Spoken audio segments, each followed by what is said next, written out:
Welcome back to the Gardening with Joy and Holly radio show. Happy to have you around.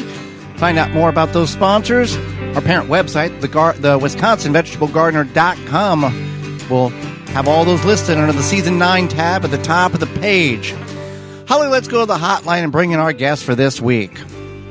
Holly Capelle is the brains behind the Holly Capelle YouTube channel.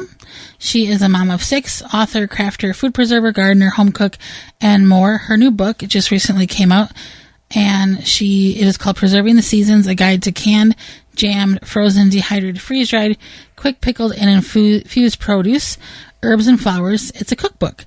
Welcome to the program, Holly. Hi, thank you so much for having me, you guys. Glad to be here. Well, glad to have you.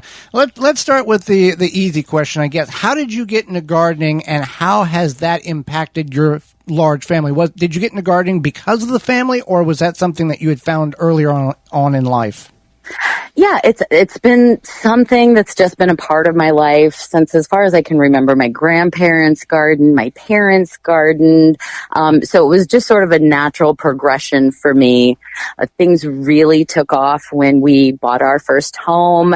And that's when really our love of gardening began as part of our together project my husband and I would do. It became our fun. And then as our family grew and we began to have more and more kids, 2 by 2, until there were 6. Then it really became like a priority for us to be able to grow as much organic foods as possible that we could feed to our babes.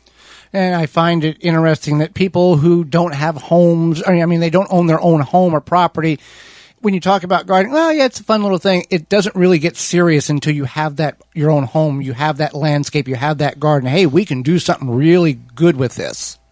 Yes, absolutely. I mean, we had an apartment for a time, lived in a townhouse where we would grow strawberries in pots and have an herb or two, on the patio and did what we could. And that was wonderful. But once we did get some land, it seemed as if the grass disappeared a little bit more every year. That's really a fun thing for sure. So what are some common mistakes that people make when it comes to food preservation, and how can they fix them? Yeah, I think, there's so many different food preservation options and ways to go about it. I'll just start with, say, dehydrating. I think a lot of people say that they run into problems where, they go to open the jar and everything is mush, or it's got moisture in it, or it's molding. And I think it's because a lot of times they don't dry everything out properly, and also aren't using the proper conditions. If you're doing it naturally, you're going to want to make sure you're in a well ventilated area and not in direct sun. If you're using your dehydrator, you're going to want to make sure that you're processing it long enough. And I think just checking your jars, if that's your specific case, checking those jars a few days after you've jarred them up. If you're seeing any sort of moisture at all, throw it back into the dehydrator and dry it longer. You haven't lost it. There's time to save it. And I think, a lot of people think, oh, I did it wrong, and they throw it all away. But it can be saved if you're checking it, within a few days of processing. Some of the best things that I have found to put in the dehydrator is cherry tomatoes. Cut them in half, and then you have basically sun-dried tomatoes that you can put on top of pasta, a dish. They're just phenomenal, and people pay a top dollar for that kind of stuff at a restaurant or a grocery store. They really do. They are delicious.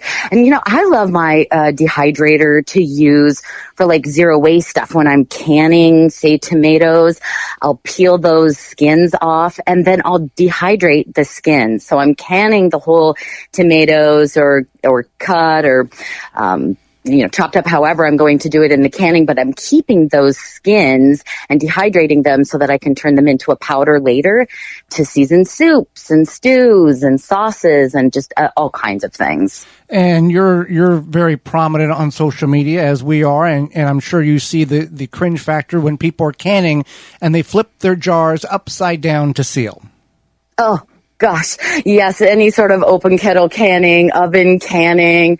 The one that really gets me is just the jar vacuum sealers, which are an excellent, option for storing dried goods like beans and rice and such. But when I see, the people sharing it from the TikTok shops or whatever, and they're putting their fresh strawberries in it as if they're going to become shelf sustainable, I mean, it just freaks me out. Yeah, canning is a science, and how you can get a jar to seal when you flip it upside down and put all the liquid. It's people, how some people have survived as long as they have is beyond me.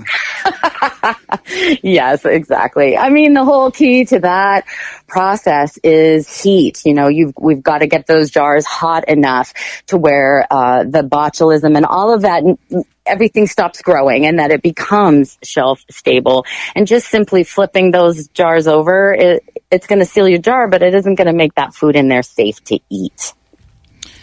So let's talk about your book, Preserving the Seasons, a guide to canned, jammed, frozen, dehydrated, freeze-dried, quick-pickled, and infused produce, herbs, and flowers. It's a cookbook. For our listeners, maybe give us an idea of what they could look forward to when they pick up a copy. Yeah, well, the book is sectioned into 3 parts.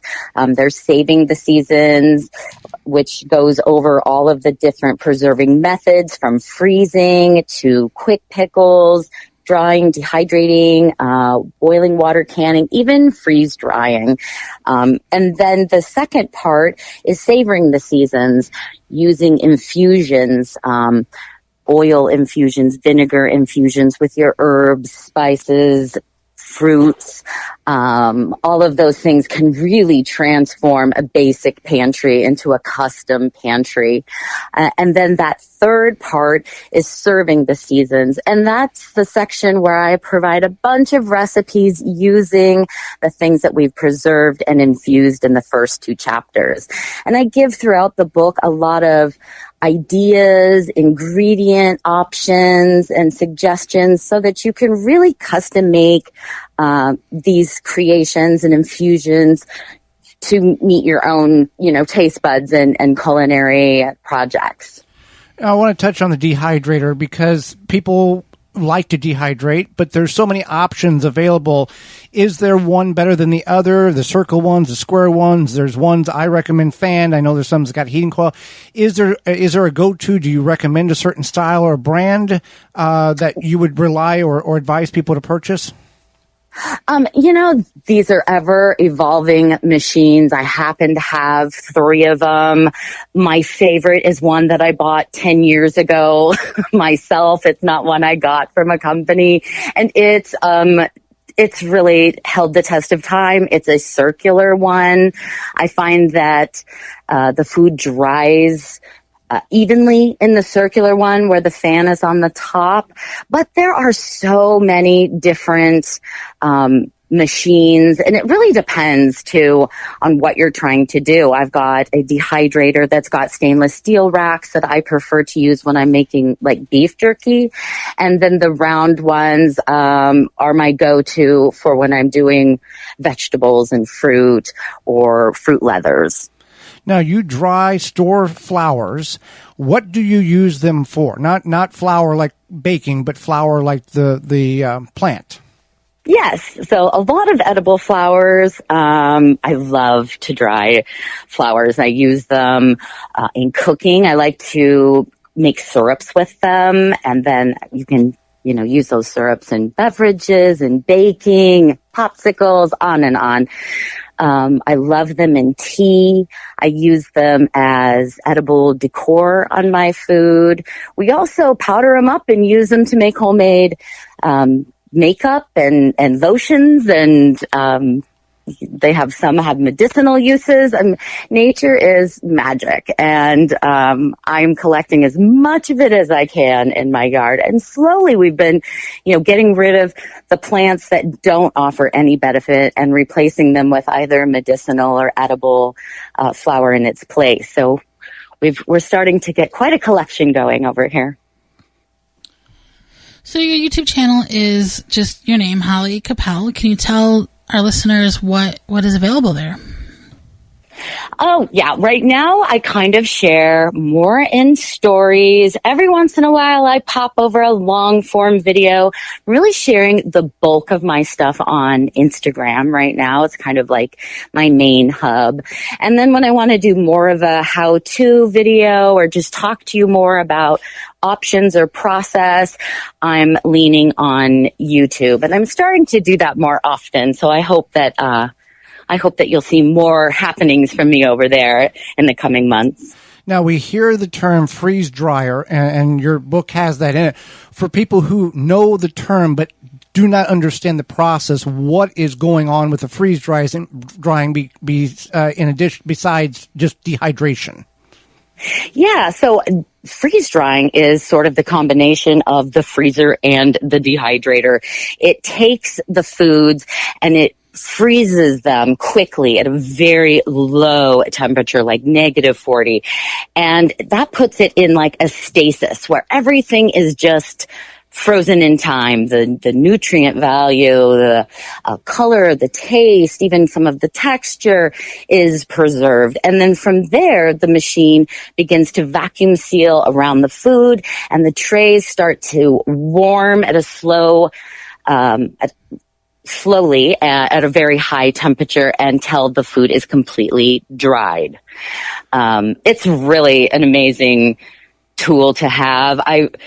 It's got to fit into it's definitely an investment, and it needs to make sense for you. And if you're a camper, if you have pets, if you're a large scale gardener, farmer, if you're looking to make baby food or you want to prep for long-term storage, then this is definitely a method for you. Is there anything that you can't use a freeze dryer for? Meat, food?